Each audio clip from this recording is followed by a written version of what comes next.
Super star ரஜினிகாந்தும் சத்யராஜும் சேர்ந்து வந்தால் எப்படி இருக்குன்னு சொல்லி தமிழ் ரசிகர்கள் ரொம்ப ஆவலோடு எதிர்பார்த்துக்கிட்டு இருக்காங்க.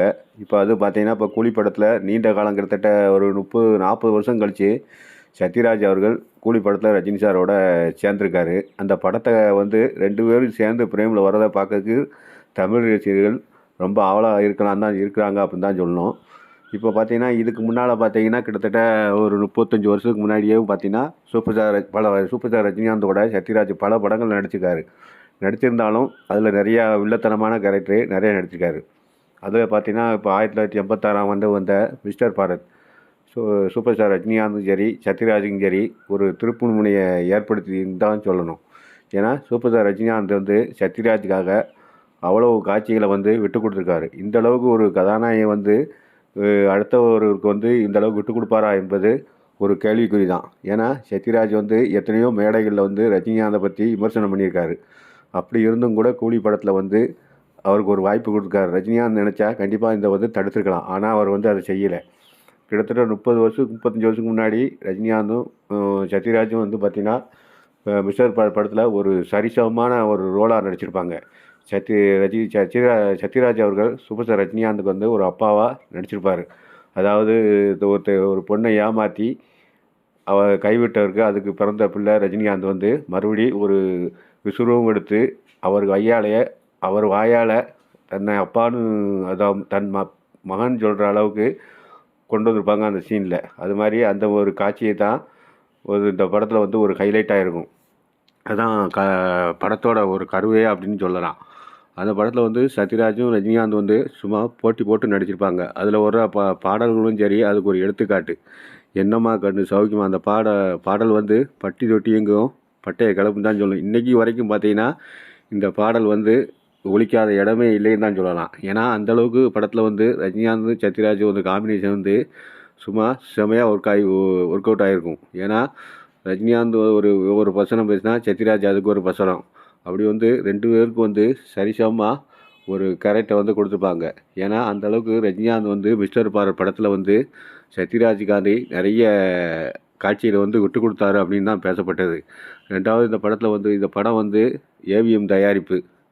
ஏன்னா அந்த ஏவிஎம் தயாரிப்பில் சூப்பர் ஸ்டார் ரஜினிகாந்துக்கு எல்லா படமே சூப்பர் டூப்பர் ஹிட்டு. இது அந்த காலத்தில் ஏவிஎம் தயாரிப்பில் மிஸ்டர் பாரத் படத்தில் அம்பியா ரஜினிகாந்துக்கு சோடியாக நடிச்சிருப்பாங்க. இதில் ரெண்டாவது பார்த்தீங்கன்னா ரகுவரனும் ஒரு வில்லன் கேரக்டரில் நடிச்சிருப்பார். இந்த படத்துக்கு ஒரு பெரிய ப்ளஸ் பாயிண்ட் என்னன்னு சொன்னீங்கன்னா, ரஜினி சத்யராஜ் 2 பேரும் சேர்ந்து வர்றது தான் இந்த படத்தில் பெரிய ப்ளஸ் பாயிண்ட்டு. எல்லா பாடல்களுமே ஒரு கிட்டான பாடல்களாக தான் அமைஞ்சது. ரெண்டாவது பார்த்திங்கன்னா, சத்யராஜ் கிளைமேக்ஸில் ஒரு சாகிற மாதிரி தான் அந்த மாதிரி ஒரு காட்சியை அமைக்கிறதா இருந்தால் சொல்லியிருந்தாங்க. ஆனால் ஒரு ரசிகர்கள் ஏற்றுக்கிடுமாறா அதுக்கு ஒரு ஆட்சேபனை தெரிவித்து தான் சத்யராஜ் ஒரு துப்பாக்கி குண்டு சுடுபட்டதோட அவர் ஒரு காப்பாற்ற மாதிரி ஒரு காட்சியில் கடைசியில் கிளைமேக்ஸில் எடுத்திருந்தாங்க. ஏன்னா அந்தளவுக்கு ரஜினி சார் ஒரு பெருந்தன்மையோட சத்யராஜுக்கு அந்தளவுக்கு உதவி பண்ணியிருந்தார். ஆனால் சத்யராஜ் இதை பற்றி கூட நிறைய மேடைகளில் கொஞ்சம் ரொம்ப விமர்சனம் பண்ணியிருந்தார். ரஜினி ஏன் எனக்காண்டி விட்டு கொடுக்கல, அவரோட சுயநலத்துக்காண்டி விட்டு கொடுத்தாருன்னு சொல்லி நிறைய மேடைகளில் கூட பேசியிருப்பார். ஆனால் அதையும் கூட ரஜினி சார் பொருட்படுத்தலை. இந்த கூலி படத்தில் அவருக்கு ஒரு வாய்ப்பை கொடுத்துருக்காங்க. ஏன்னா இப்போ மிஸ்டர் பாரத் படம் பார்த்தீங்கன்னா கிட்டத்தட்ட 35 வருஷம் ஆனாலும் கூட இந்த ரஜினிகாந்த் சத்யராஜை காட்சிகளை இன்றைக்கும் பார்த்தா கூட நீங்கள் தேட்டரில் ஒரு அதிர்புரியான காட்சிகளாக தான் இருக்கும். ஏன்னா அந்தளவுக்கு 2 பேருமே ஒரு போட்டி போட்டு நடிச்சிருப்பாங்க அப்படின்னு தான் சொல்லலாம். இப்போ அதே மாதிரி தான் இப்போ கூலி படத்தில் பார்த்தீங்கன்னா எந்த அளவுக்கு இருக்க போகுதுன்னு சொல்லி தமிழ் ரசிகர்கள் ரொம்ப ஆவலாக எதிர்பார்த்துட்டு இருக்காங்க.